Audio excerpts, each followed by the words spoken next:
What's up, everybody? Welcome back to Double F Outdoors, guys. We are back again, guys. The sun's going down, but we've had an awesome. I'm here with Robby McQuinn. What's up, YouTube? Awesome dirt track racer. Honestly, pretty famous dirt track racer, I would say, here in the area.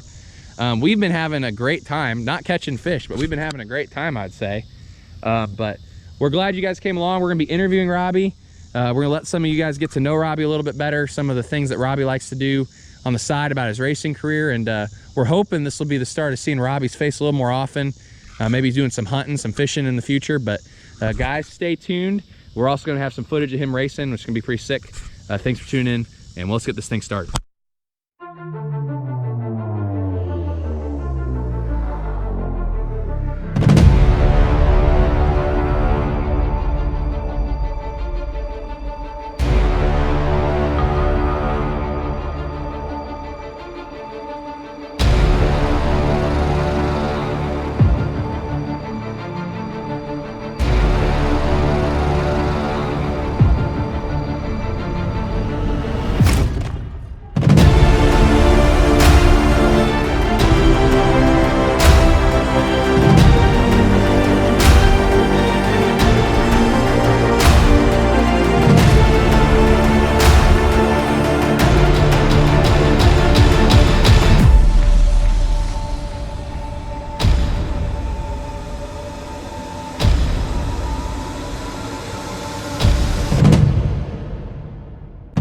But so Robby, right now, like I said, I don't know how many people know quite what's going on. So you're racing and you're going to school and all that fun stuff. And you and I talked a little earlier, you know, what is the future for Robby McQuinn racing wise? Is this, you know, I'm sure some of these people watching know this already, like what your dreams and goals are. Like, you know, is this just something you'd be happy doing on weekends for the rest of the time, or is this a career path taking shape? Well, I mean, I guess it's already taken shape, but Well, as any racer, I would assume, would answer, if I could make it a career, I would love to make it a career, you know.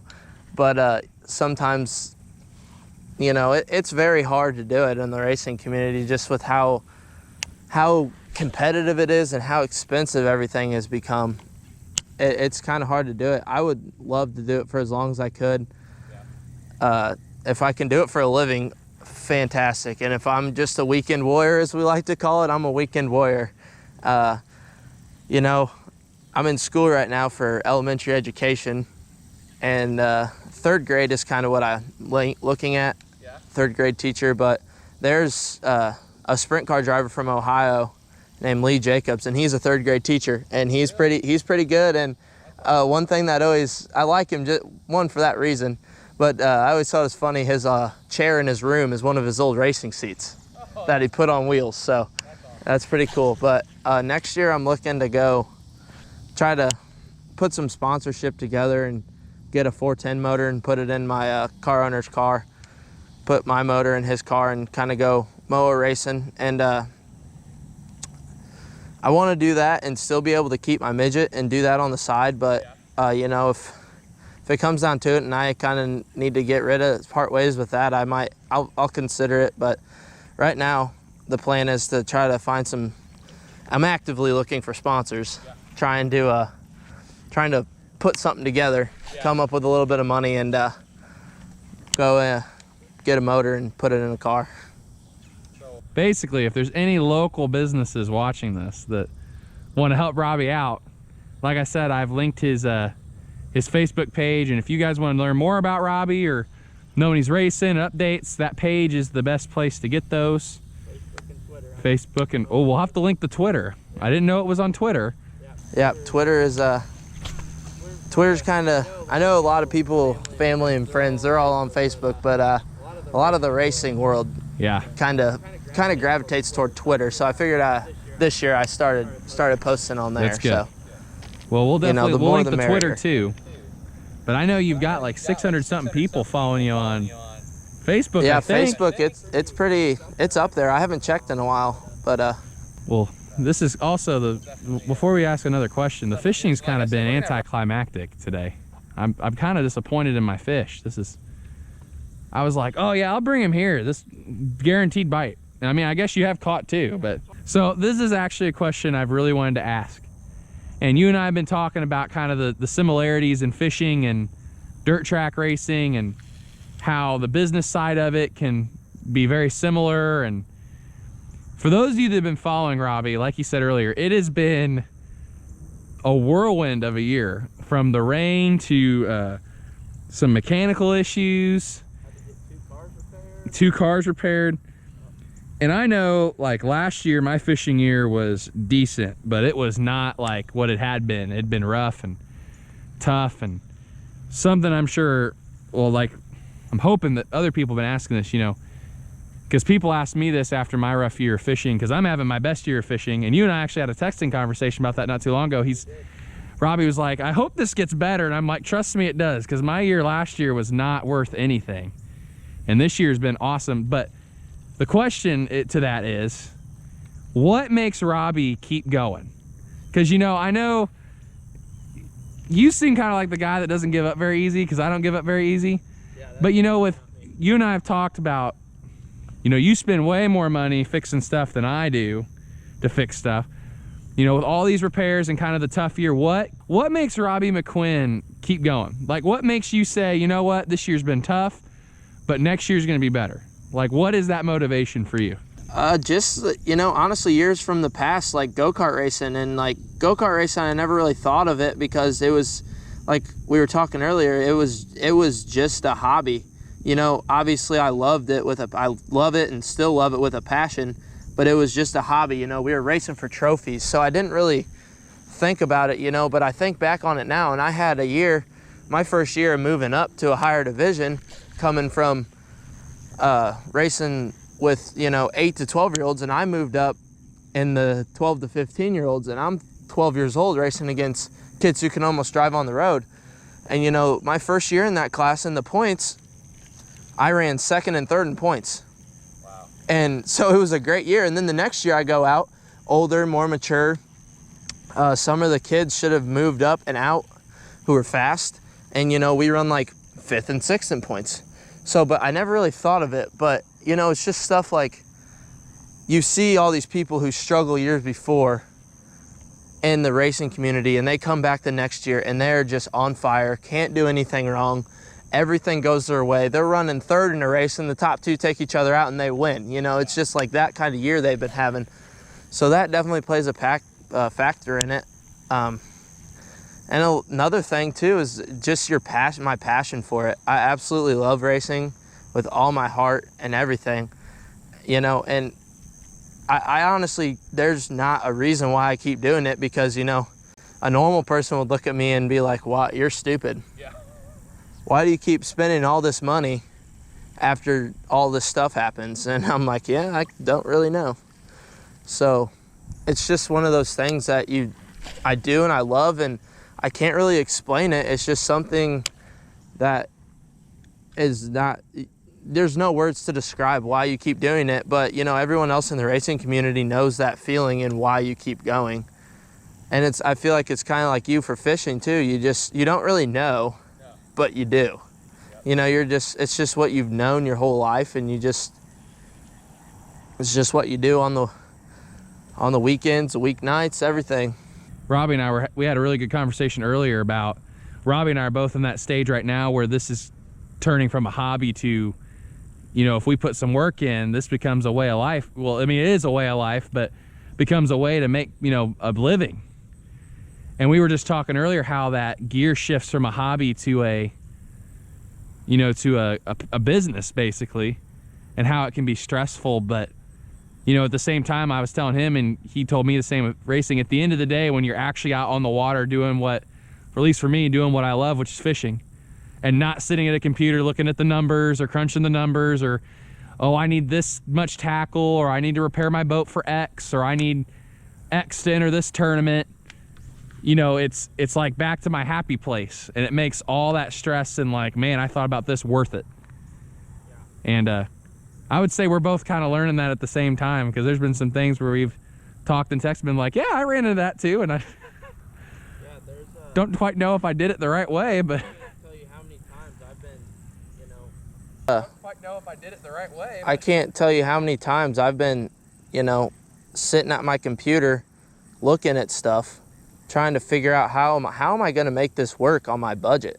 Yeah. And, you know, how many times I've been stressed driving home from races or just driving, you know, doing homework, anything, just sitting there constantly thinking, how am I going to make this happen? And that part of it is really not fun or pleasant at all, because it stresses you out and makes you just want to shut down almost sometimes. But you know, when I'm at the racetrack, I'm not thinking about it. I'm in the car. All I'm thinking about is winning, and that's it. And you know, once you put that, for me, I put that helmet on, put my gloves on, and you know, that push truck comes and gives me that little bump and pushes me off. I don't think about anything else but what's in my task at hand. At least in my experience, you know, on my way to the water, kind of like you said, you know, I'll be thinking about 9 different things. And then kind of like you said with that push truck, the moment I throw that bait out for the first time, my mind is now on what color are they biting today? What style of bait are they biting? Nope, they don't like this bait. And I kind of go into that zone where it's like, okay, this is my happy place. This is my zone. And I can see racing being very much the same way, where you get in a zone and it kind of... I was a basketball player. We actually played basketball against each other in high school. That's what I was going to comment on, the hard work and don't go down easy. I know from experience Neil doesn't go down easy, because I played against him and played right next to him. You know, we're both being big guys. Both playing post. No, I didn't give a lot of space back then, but yeah, I didn't either. I was kind of a jerk, if we're gonna say it the nice way, back playing in the hoops days. Oh.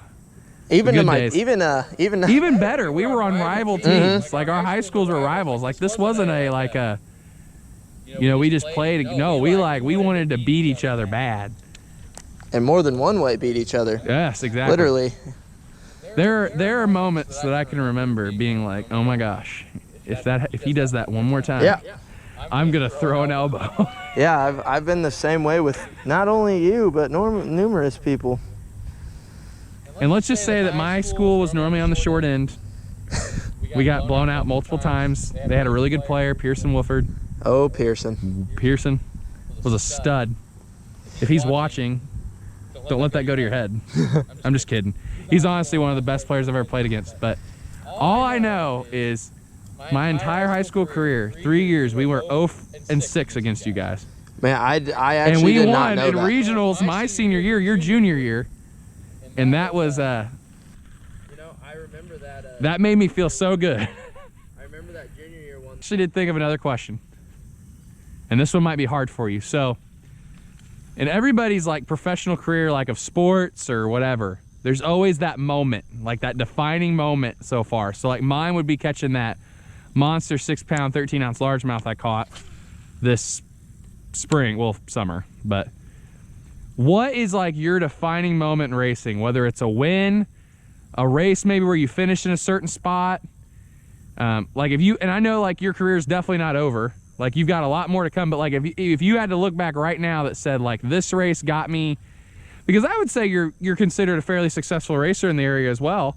I mean, you're not, you know, I know a lot of people that know who you are, and you know, you've had a lot of success the last couple of years on dirt, you know, despite this year, you know, you have pretty good last couple of years that people are like, man, that kid can race. So if you had to pick one though, what would be that moment that's like, yep, that was it for me? I definitely haven't had a moment where like I can think that right there, that win, that got me into this car, which got me here, that got me there, that got me there. That honestly, what defining moment, probably just that got a lot of people talking, I think. And honestly, I saw a bunch of likes on Facebook of my page after this. That kind of got people talking was last year at Macon. We're at Macon. This was only my second MOA race. So MOA is a 410 sprint car series that runs around here. The promoter of Jacksonville actually runs that series too. Great guy. So they run 410s, and I just got a little 305 in, which little kind of just run down. That's about 400 horsepower. I'm down. About. Yeah. So, you know, 410 makes around 900. A good one makes 900, and our 305 makes, let's say, 400. So, yeah, we're about 500 horsepower down, somewhere in that ballpark. And Macon, you know, just being a little 5th mile track, it's not terrible on it. Actually kind of an advantage at some points. Yeah. So we ran a race at Lincoln in the sprint car. That was a mower race. Missed the show by 1 spot, but, you know, not too down on myself because considering the circumstance. But at Macon, you know, pretty fast and hot laps. And we started, I think we rolled off fourth or 5th in the heat race, and they do a passing point system. So, you know, like what I think we were talking earlier, you start in a position and where you finish, and you get points for the cars you pass and where you finish. So started 4th or 5th. I can't remember off the top of my head where we started, but I know we were running 3rd, and somebody in front of me spun out coming out of 4 with about 2 to go, and honestly almost clobbered him. Yeah. And ended up running 2nd, and ended up being the 2nd high point man after points. Wow. With a 305. And good buddy of mine, Brenton Marvel, was high point man. And so they do a redraw, 8-person redraw. They'll lay frisbees out, and there's numbers where you start on the back of them. And so and it was funny because that was last year, so we had really good success in the midget up at Spoon River Speedway. Won a bunch of heat races. Yeah. And they do a 6-car redraw, and it was like kind of the running joke that I would win a heat race and draw the 6. Yeah. And so I'm riding up there on the 4-wheeler with my car owner, George, and I was like, you know, I've been winning heat races like crazy at Spoon, pull the 6. Watch this, I'll be a 305 sprint car at a Moa show and pull the 1. So, you know, they call me up. My buddy Brenton, first draws like a 6 or something. Yeah. So they call me up, do my little interview, pick the frisbee. It's the number 1, starting on the pole. And so, you know, we were laughing about that all night, and we ended up running 10th, I think, there, and, you know, kind of just running the bottom, which I really didn't need to be, but I was just going to try to see if I could make it work with the lower horsepower on the bottom. That whole race we fell back to probably about 12th, and took rubber, and rubber racetracks pretty much get 1 lane right in the rubber, hard to pass. Yeah. Passed about 4 cars, got up to 8th, had a late race caution, going to turn 1, and it just like dives on the right front real hard, and it wouldn't turn. So I lost 2 positions, ended up running 10th. Well, come in, and the right front shocket fell off. Really? So that explained why I kind of started doing that. But that was probably, I had a lot of people talking about that yeah. I was on the pole and ran so good with the 305, and then we went back this year and ran 8th at Macon. Really? After started 16th, was up to about 10th, about flipped the car up in the fence, brought the caution out, went to the back, and drove back up to 8th. So, wow. That's awesome. So those 2 races, I'd say, were pretty. Yeah. Yeah.